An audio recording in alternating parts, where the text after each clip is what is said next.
ओम गण गणपते नमः।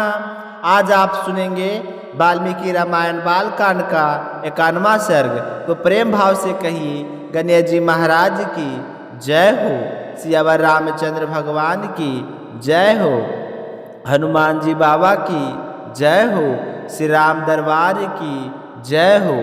जब विश्वामित्र जी ने अहिल्या के उद्धार के बारे में बताया तो उसे सुनकर वहाँ बैठे सदानंद जी बहुत ही रोमांचित हुए। महातपस्वी सदानंद जी गौतम के ज्येष्ठ पुत्र थे। तपस्या से उनकी क्रांत प्रकाशित हो रही थी। वे श्री रामचंद्र जी के दर्शन मात्र से ही बड़े ही विस्मित हुए। उन दोनों राजकुमारों को सुखपूर्वक बैठे देखकर सदानंद ने मुनि श्रेष्ठ विश्वामित्र जी से पूछा कि हे मुनिवर, मेरी यशस्वी माता अहिल्या बहु दिनों से तपस्या कर रही थी। क्या आपने राजकुमार श्री राम को उनका दर्शन कराया था? क्या मेरी माता अहिल्या ने वन में होने वाले फल फूल आदि से समस्त देहधारियों के लिए पूजनीय श्री रामचंद्र जी का पूजन और आदर सत्कार किया था? महातेजस्वी मुनि, आपने श्री राम से वह प्राचीन वरदान तो कहा था ना, जो मेरी माता के प्रति देवराज इंद्र द्वारा किए गए छल कपट एवं दुराचार द्वारा घटित हुआ था। हे मुनिश्रेष्ठ, कौशिक आपका कल्याण हो। दशरथ पुत्र श्री रामचंद्र जी के दर्शन आदि के प्रभाव से मेरी माता शराब से मुक्त होकर मेरा पिता के पास चली गई। क्या मेरे पिता ने श्री राम का पूजन किया था? क्या उनकी पूजा ग्रहण करके ही यह महातेजस्वी श्री राम यहाँ पधारे हैं? विश्वामित्र जी क्या यहाँ पर आकर मेरे माता पिता द्वारा सम्मानित हुए श्री राम ने मेरे पूज्य पिता को शांत चित्त से अभिनंदन वादन किया था या नहीं? मुझे सब कुछ विस्तार से बताइए, मैं सुनने के लिए बड़ा ही उत्सुक हूँ। तो सदानंद का यह प्रश्न सुनकर महर्षि विश्वामित्र जी ने सदानंद के इस प्रकार कहा कि हे मुनिश्रेष्ठ, मैंने कुछ छुपा नहीं रखा है। मेरा जो कर्तव्य था उसे मैंने पूरा किया।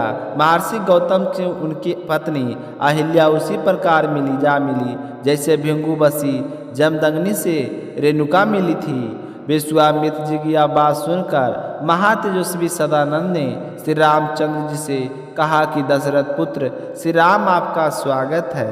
हे रघुनंदन, मेरे बहुत बड़े भाग हैं जो आपने किसी से पराजित न होने वाले महर्षि विश्वामित्र जी को आगे करके यहाँ तक पधारने का कष्ट उठाया है। महर्षि विश्वामित्र जी के कर्म अचित्य है।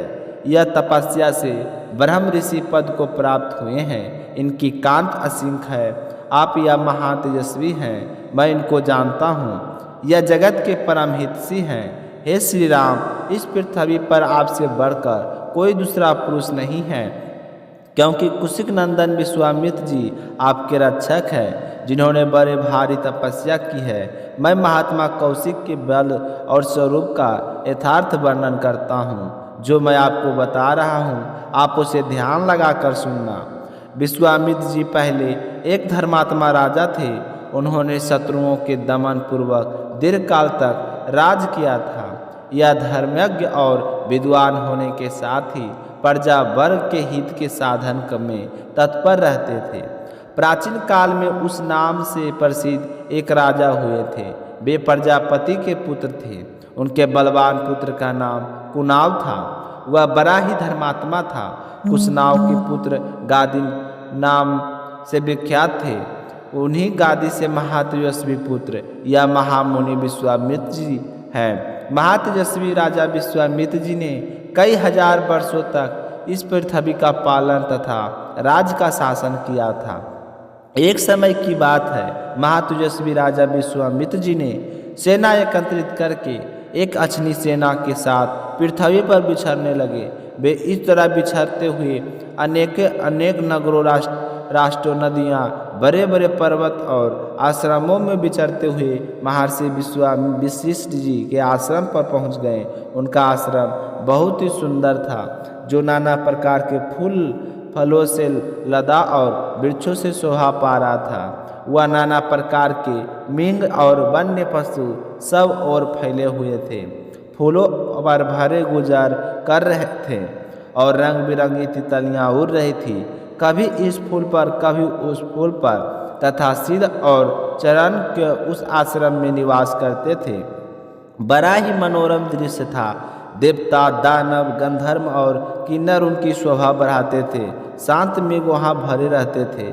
बहुत से ब्राह्मणों, ब्राह्मण ऋषियों और देव ऋषियों के समुदाय उसका सेवन करते थे।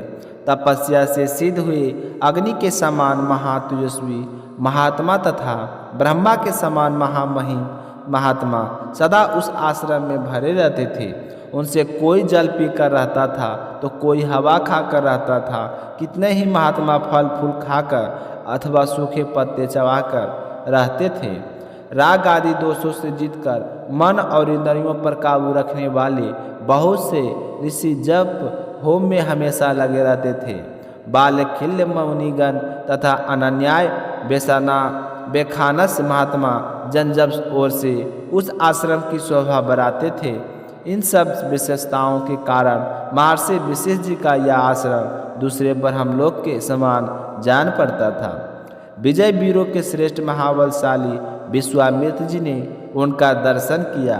जाप करने वालों में सबसे श्रेष्ठ वशिष्ठ जी का दर्शन करके महाबली विश्वामित्र जी बड़े प्रसन्न हुए और विनय पूर्वक दर्शन करके उनके चरणों में प्रणाम किया। तब महात्मा वशिष्ठ जी ने कहा कि हे राजन, तुम्हारा स्वागत है। ऐसा कहकर भगवान वशिष्ठ जी ने उन्हें बैठने के लिए आसन दे दिया। जब बुद्धिमान विश्वामित्र जी आसन पर विराजमान हुए तब मुनिवर वशिष्ठ जी ने उन्हें विधि पूर्वक फल फूल का उपहार अर्पित किया। तो मुनिवर वशिष्ठ जी इस तरह आदर सत्कार पाकर राजा विश्वामित्र जी बड़े ही प्रसन्न हुए। इसके आगे का हुआ या अपनी कहानी सुनेंगे अगले सर्ग में। तो आज का सर्ग यहीं पर समाप्त होता है। श्रद्धा भाव से सुनने के लिए आप सभी का बहुत बहुत धन्यवाद। इसी तरह रोजाना नियम से सुनते रहिए। साथ ही अगर आपने अशोक वेदा चैनल को सब्सक्राइब नहीं किया है तो ज़रूर करें और ज़्यादा से ज़्यादा इस चैनल पर प्रस्तुत होने वाली वीडियो को शेयर करें, लाइक करें। तो भगवान श्री राम आपकी सारी मनोकामनाएं पूर्ण करें। आज के लिए बस इतना ही। कल फिर मिलेंगे अगली सर्ग के साथ। इसी सर्ग के साथ एक कहानी और हमें सुनेंगे, क्योंकि सर्ग और कहानी और कथा के साथ एक कैला नहीं सुना जाता है। तो इसी के साथ हम सुनेंगे दूसरी कहानी।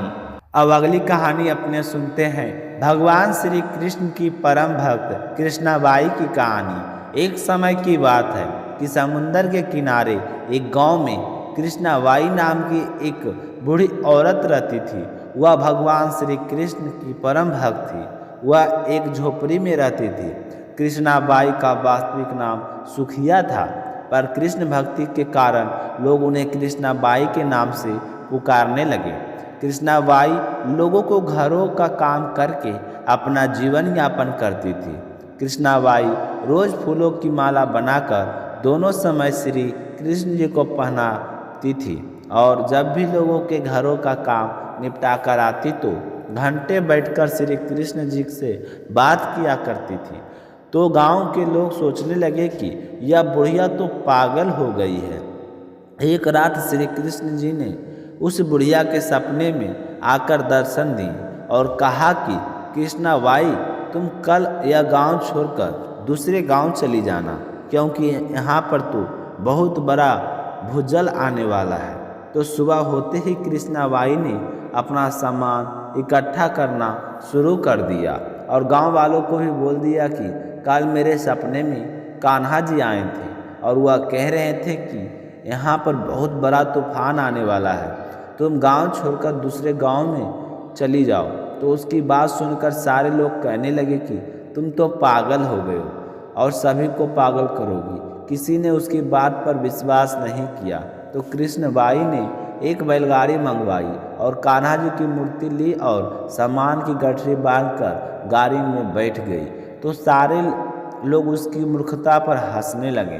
कृष्णाबाई जाने लगे और गांव की सीमा पार करके अगले गांव में प्रवेश करने ही वाली थी कि श्री कृष्ण की आवाज़ आई कि कृष्ण, तू सारा सामान ले आई है और वह सुई नहीं लेकर आई है जिसे तू मेरी माला बनाकर मुझे पहनाती है। तो यह सुनते ही बुढ़िया बमाई तो बेचैन हो गई और सोचने लगी कि मुझसे इतनी बड़ी भारी भूल कैसे हो गई।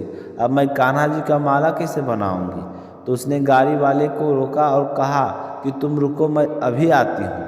और बूढ़ी तरह पागलों की तरह भागती हुई झोपड़ी की तरफ भागी तो गांव वाले उसके पागलपन को देखते हुए मजाक उड़ाते रहे। कृष्णाबाई ने झोपड़ी के तिनकों में फंसी हुई सुई को निकाला और फिर पागलों की तरह दौड़ती हुई गाड़ी वाले के पास आई। तो गाड़ी वाले ने पूछा कि माई तू परेशान क्यों है, कुछ नहीं होना। तो माई कहने लगी कि अच्छा अब तू जल्दी चल और अपने गांव की सीमा पार कर। तो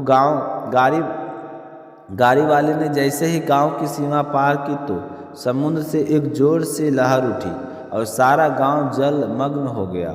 वह गाड़ी वाला भी अटूट कृष्ण भक्त था।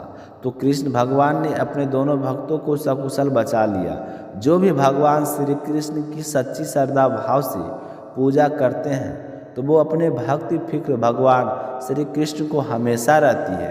देखो, अपने भक्त के लिए एक सुई की इतना चिंता करते हैं तो भक्त की रक्षा करने के लिए कितनी ही चिंता करते होंगे। जब तक वह सुई उस गांव में थी तो सारा गांव बचा हुआ था और सुई निकालते ही सारा गांव जल मग्न हो गया। तभी तो कहा जाता है कि बड़ी बदरिया पाप की बरसन लगे अंगार, सत न होते जगत में जल जाता संसार। अर्थात अगर इस दुनिया में संत और अच्छे व्यक्ति ना होते तो यह संसार कब का समाप्त हो गया होता। बोलिए कृष्ण भगवान की जय हो।